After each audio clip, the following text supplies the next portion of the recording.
Donc aujourd'hui, au Burkina, on ne peut plus. C'est-à-dire que depuis très longtemps, les gens n'ont pas fait attention.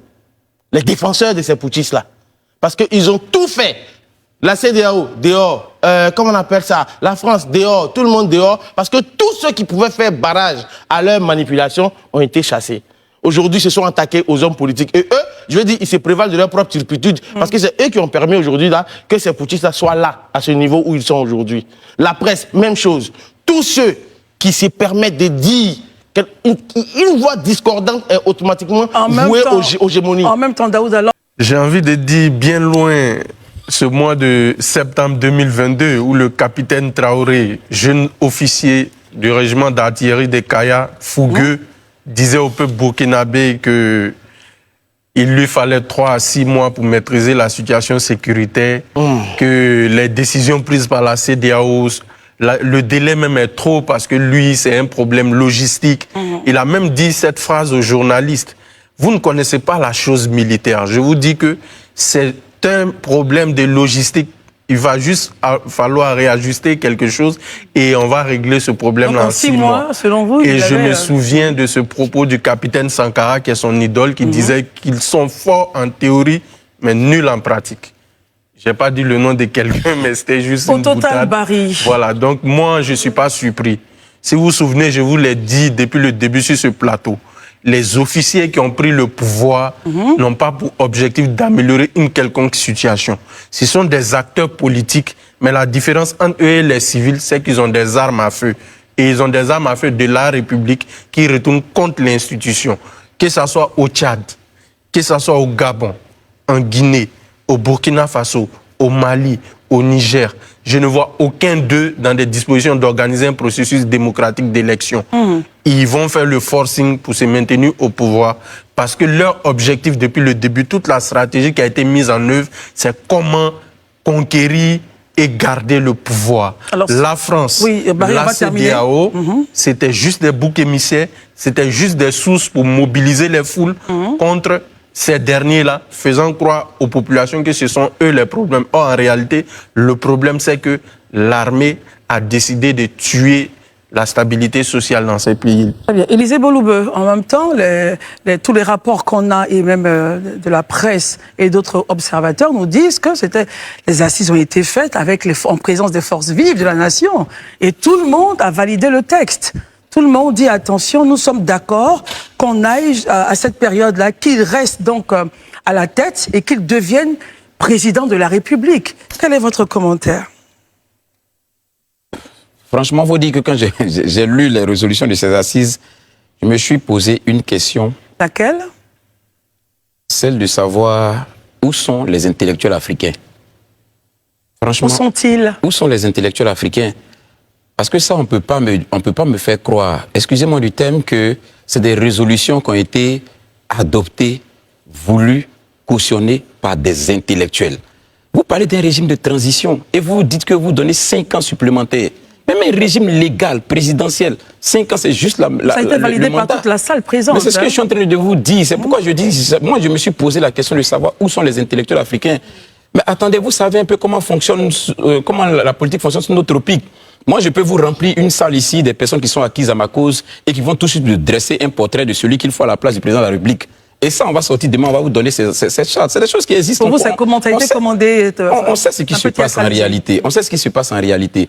Mais je vous dis honnêtement, sans faux fuyant, moi, ce que j'ai ressenti en voyant vraiment ces trucs, honnêtement, c'est un peu de honte, en fait. Pourquoi? Honte à titre personnel. Parce que je me suis dit que on peut pas, nous, Africains, vouloir rivaliser avec les Occidentaux et puis continuer d'avoir de telles pratiques. J'ai eu honte, en fait, honnêtement. En tant qu'Africain, ça m'a choqué. C'est pourquoi je posé la question tout à l'heure. Je me suis dit, où sont les intellectuels africains? Ce n'est même pas une question de manipulation ou quoi que ce soit. Si en Afrique, il y a des intellectuels, je pense que c'est le moment de se lever. Que ces intellectuels donnent de la voix. C'est pas possible. On ne peut quand même pas venir nous ridiculiser devant le monde entier avec de telles dispositions. C'est pas possible. Ce sont les résolutions de la charte qui passent donc au-delà de la Constitution. À un moment donné, il faut qu'on arrête. Ils ont déjà fait presque 2 ans. 5 ans supplémentaires, ça veut dire 7 ans au pouvoir. Il est venu pas par une élection. Aujourd'hui, il a tous les attributs d'un président de la République légalement voté. Est-ce que vous pensez que ça, même avec un entendement, même avec la raison, est-ce que c'est normal, c'est logique? Il doit prêter serment. C'est pas logique. Très bien. Herman Aboua, votre réaction, votre commentaire? Moi, je comprends plus ou moins la réaction de mes confrères sur ce plateau-là concernant la manière. Mais dans le fond... Le processus. La manière. Qu'est-ce qui vous gêne dans la manière? Utiliser les moyens, parce qu'ils disent qu'ils se basent sur... ces forces vives dont vous parlez se sont basées sur la Constitution et autres. Maintenant, moi, je veux qu'on regarde aussi... La charte qu'ils ont écrite est au-dessus de la Constitution. Le contexte de la prise du pouvoir, de ces transitions militaires.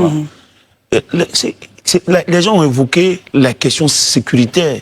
Moi, j'avoue que si je ne suis pas au Burkina et que je ne peux pas me substituer aux populations burkinabées, je vais me garder de donner une impression par rapport... Parce que lorsque j'entends mes confrères ici, c'est comme si le capitaine Ibrahim Traoré a pris des leaders de la société civile qui lui sont favorables et ces leaders-là sont allés produire un test au nom des Burkinabés. Ça, on n'en sait rien parce qu'on ne vit pas là-bas. Qu'est-ce que les populations burkinabées dans leur ensemble? C'est pourquoi j'ai dit la manière. Ça aurait été moi, peut-être j'allais convoquer un référendum, peut-être pour demander l'avis de la population. Mais ça n'a pas été fait. Mais lui seul... Juste une pause, Herman. Les acteurs politiques, les partis politiques n'étaient pas présents dans cette salle-là. Est-ce que pour vous... Les acteurs les plus importants. C'est plus important. C'est vous qui les appelez les acteurs les plus importants. C'est pourquoi je dis ça.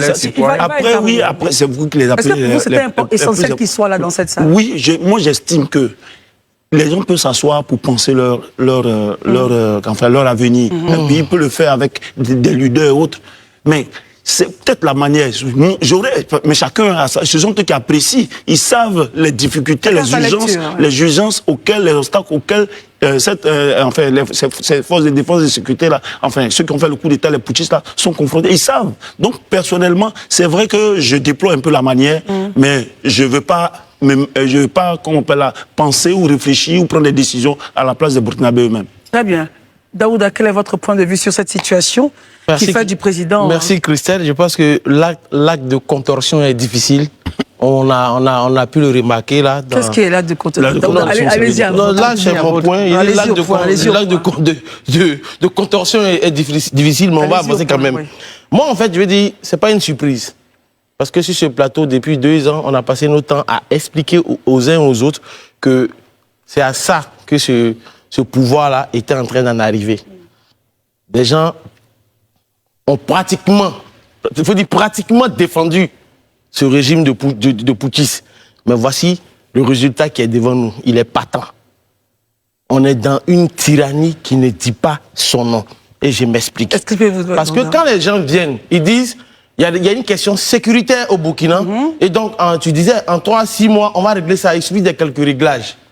Jusqu'à aujourd'hui, pratiquement 40, j'ai même envie de dire 50% du pays est aux mains des terroristes. Est-ce que justement la réalité de la vie politique et sécuritaire ne peut pas faire changer les choses, Daouda? Mais non, ça ne peut pas faire changer les choses. Parce que ce pourquoi vous êtes venus, vous avez jugé d'autres incapables de régler un problème. Mais sous vous, le problème c'est aggravé. Le problème c'est exacerbé. C'est de ça qu'il s'agit. Et finalement, dans le confort feutré du pouvoir, M. Ibrahim Traoré ne veut plus partir. Il est à l'aise.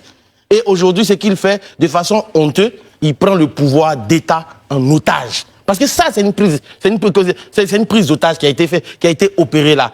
Quand on dit oui, les forces vives. De quelles forces vives on parle?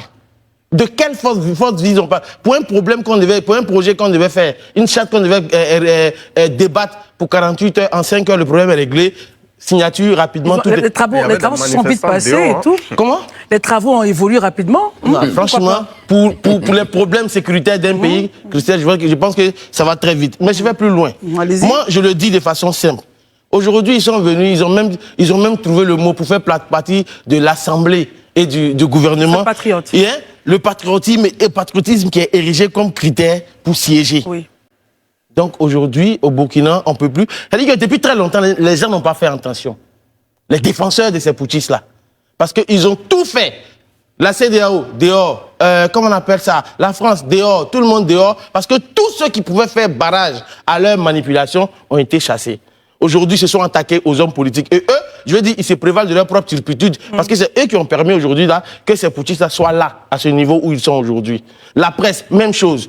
Tous ceux qui se permettent de dire une voix discordante est automatiquement vouée aux hégémonies. En même temps, Daouda, lors des travaux de ces assises-là, il y avait donc dehors des manifestants qui manifestaient, qui disaient IB, voilà, qui était content. Pour 10 ans encore. Voilà, qui était heureux de dire, de saluer donc son arrivée. Christelle, je pense que sur ce point-là... Comment est-ce que vous réagissez à cela? Non, en fait, je pense que sur ce point-là, tu es trop candide. Non, je pose des questions. Hein, oui, ta question est candide, dans la mesure où on le dit ici tout le temps. Herman même est le premier à nous dire sur le plateau. Remplis un stade. Il suffit de donner des boîtes de sardines, un peu d'huile, de pain, mais c'est de la manipulation. Est-ce que le peuple souverain du Burkina, c'est la force vive du Burkina, c'est elle qui était dehors là? Qu'en savez-vous justement? Mais justement, personne n'en sait rien. Parce qu'il a pris le pouvoir en otage. On va écouter Marius Komoé. Marius Komoé, quel est votre point de vue sur ce sujet-là? Alors, moi je pense que la situation qui prévaut au Burkina doit être analysée avec beaucoup de recul. Beaucoup de recul, très bien. Beaucoup de recul et un sens élevé de la responsabilité. Allez-y. Pour nous, c'est vrai que je suis un peu gêné. Qu'en lieu et place d'une constitution, on nous parle d'une charte. Tout à fait.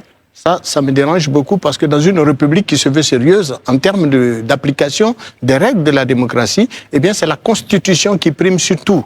Et donc laisser la constitution de côté et soulever une charte aux yeux de la communauté nationale et internationale, je pense que ça c'est gênant. Et donc la charte prend le dessus sur la constitution, ça c'est un peu gênant. Au-delà de cet aspect des choses, n'oublions pas que dans nos États, nous n'avons de cesse d'inviter nos décideurs à veiller à conduire le destin de nos peuples de sorte à éviter de donner des raisons à des populations, quelles qu'elles soient, de pouvoir naturellement user de justificatifs pour engager le pays sur la voie que nous constatons, par exemple, au Burkina, au Mali et autres. Non, là, je ne vous suis plus, Marius, soyez précis. Et pourtant, je suis assez clair. Non, mais pour moi, vous ne l'êtes pas. Soyez précis. Je le disais et je le répète. Oui. Il ne faut jamais analyser les symptômes des actions posées soit par des putschistes, comme on l'aime bien les qualifier, sans analyser un tant soit peu les causes. Est-ce qu'on revient à cela, Marius? Mais si d'ordinaire, la gestion et la transition dans les différents États se faisaient dans les règles de l'art, est-ce qu'on se retrouverait avec des putschistes dans un pays? Alors, pour vous, certains actes poussent certaines personnes donc à prendre le pouvoir d'État par la force.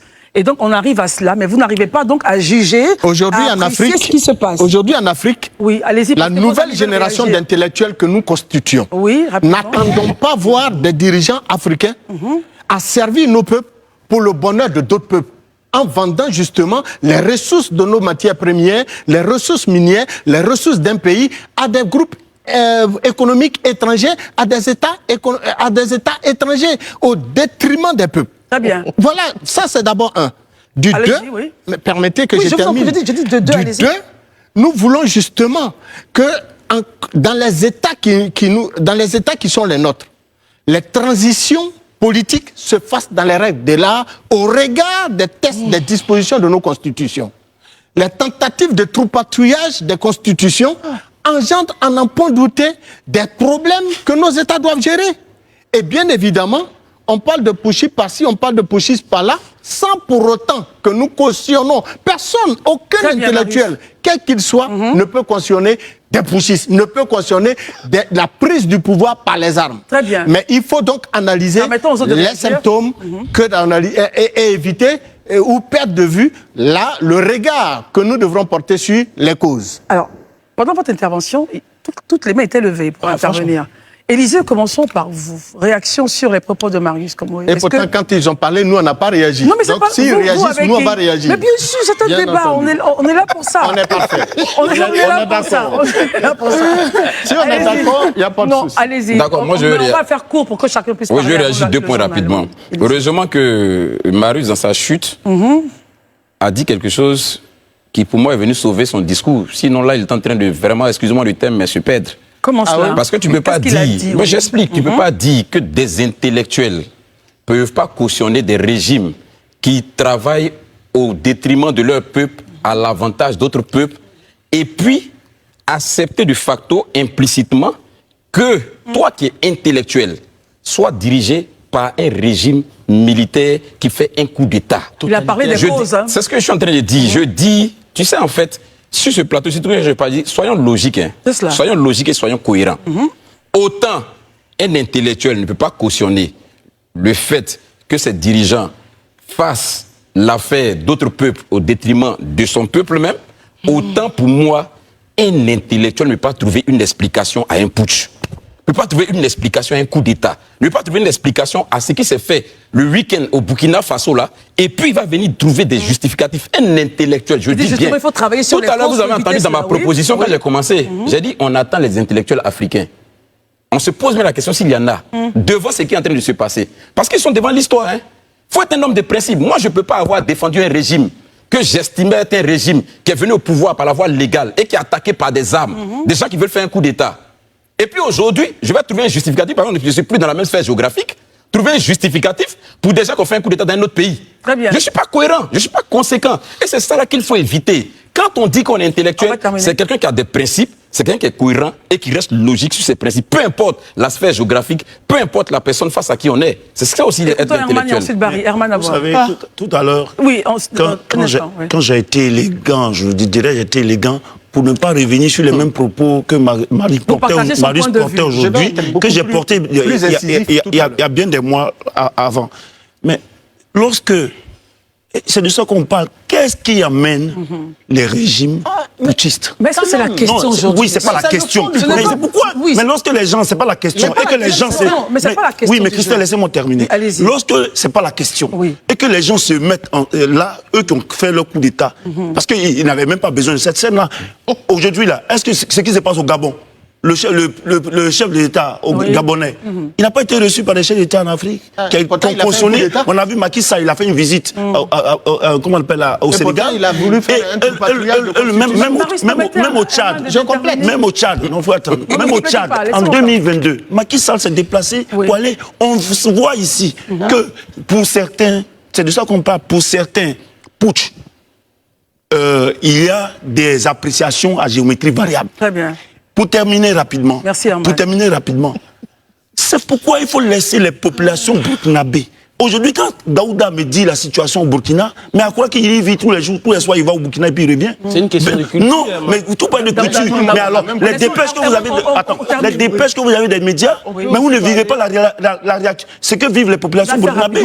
Pour ça, il faut leur laisser. Il faut avoir quand même, je pense que l'humilité de leur concéder le droit de prendre les décisions qui concernent le pays. Merci d'avoir regardé la vidéo. Avant de nous quitter, n'hésitez pas à partager vos avis dans les commentaires. À bientôt pour de nouvelles vidéos.